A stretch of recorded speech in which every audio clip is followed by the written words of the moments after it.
Baik pemirsa, kembali kita akan lanjutkan pembahasan tentunya menjadi perhatian di tengah masyarakat adanya gelombang PHK yang masih menghantui Indonesia dan ini justru terjadi memasuki bulan puasa, nanti juga ingin menyambut Lebaran. Pemirsa, kondisinya sulit tentunya bagi mereka para karyawan yang harus menghadapi PHK ini.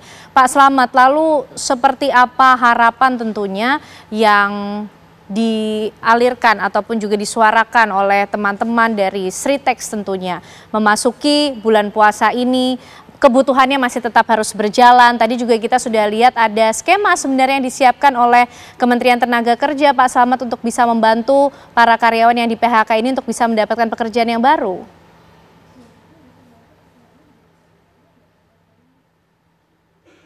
Pak Slamet?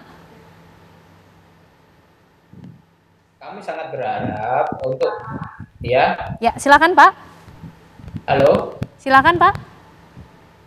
Halo, halo. Ya, headsetnya boleh digunakan, halo. Pak Slamet? Ya, jadi kami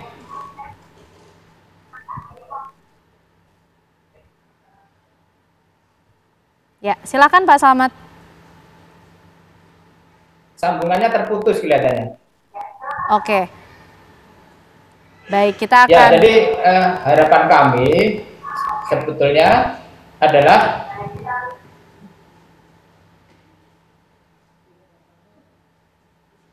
bahwa THR itu tentunya akan kita minta untuk secepatnya dikeluarkan, begitu. Oke, THR secepatnya dikeluarkan. Ya, karena PHK itu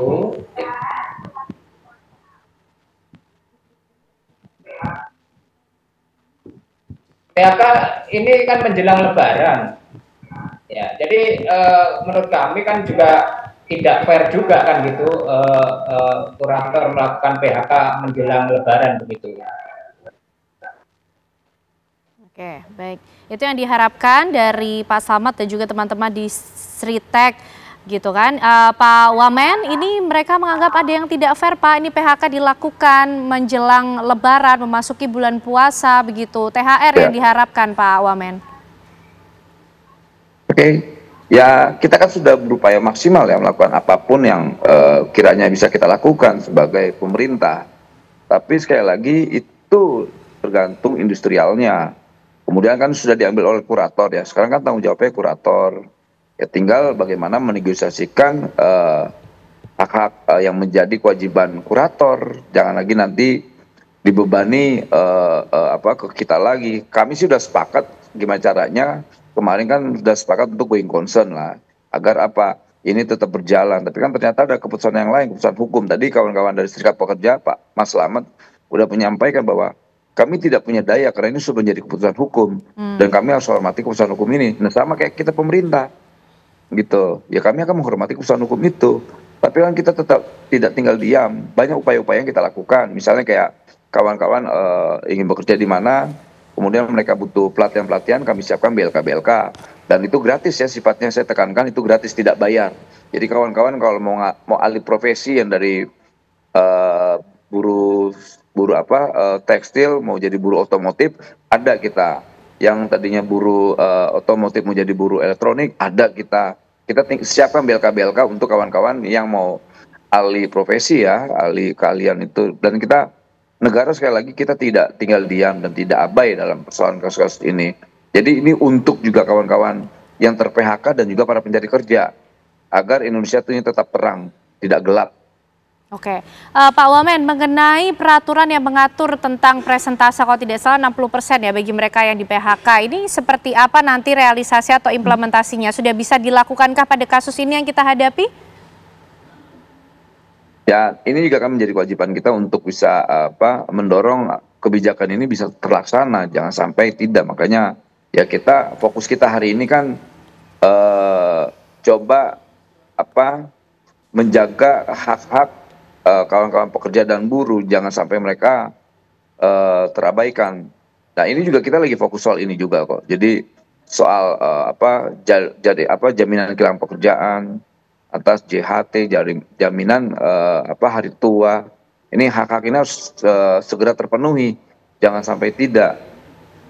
Jadi semua sudah upaya kita lakukan kok. Ini Mas Slamet itu tahu bagaimana saya berjuang di Sritek, sampai saya juga difitnah-fitnah, minta saham 20% kok. Karena saya ngotot untuk tetap tidak ada PHK. Akhirnya saya difitnah. Tapi saya tidak mau, nggak kendor, saya maju terus. Dan Slamet tahu tuh. Saya sudah sampaikan juga ke direksinya, tolong sampaikan, benar nggak saya minta saham 20%. Saya juga sampaikan, kalau ada orang-orang atas nama saya, tolong kalian publikasi, jangan diem dong. Karena saya ini berjuang untuk kawan-kawan buruh dan pekerja. Kemudian ada skema bisnis yang lain kan itu bukan domain saya. Domain saya adalah bagaimana menjaga kawan-kawan buruh, hak-haknya bisa terlindungi gitu. Baik Pak Wamen. Pak Bob, ini para karyawan yang di PHK ini merasa tidak fair, kemudian karena keputusan untuk PHK dilakukan justru memasuki bulan puasa, nanti juga akan menyambut Lebaran. Mereka masih mempertanyakan soal THR yang satu-satunya mungkin menjadi harapan untuk mereka juga bisa ikut merayakan hari besar ini, Pak Bob. Lalu seperti apa yang harus dilakukan? Ya kalau dari pengusaha sih kita selalu berpikir yang terbaik ya untuk karyawan kita ya. Jadi bagaimanapun juga karyawan itu aset ya. Saya juga sebagai Apindo turut merasa sedih ya melihat situasi seperti ini, dan saya juga yakin pemilik Sritek juga nggak mudah melakukan ini. Tetapi sekali lagi yang disampaikan oleh Pak Wamen, masalah ini sudah diambil alih kurator ya. Nah, jadi nanti kurator lah yang mengatur bagaimana terhadap aset-aset yang ada saat ini gitu.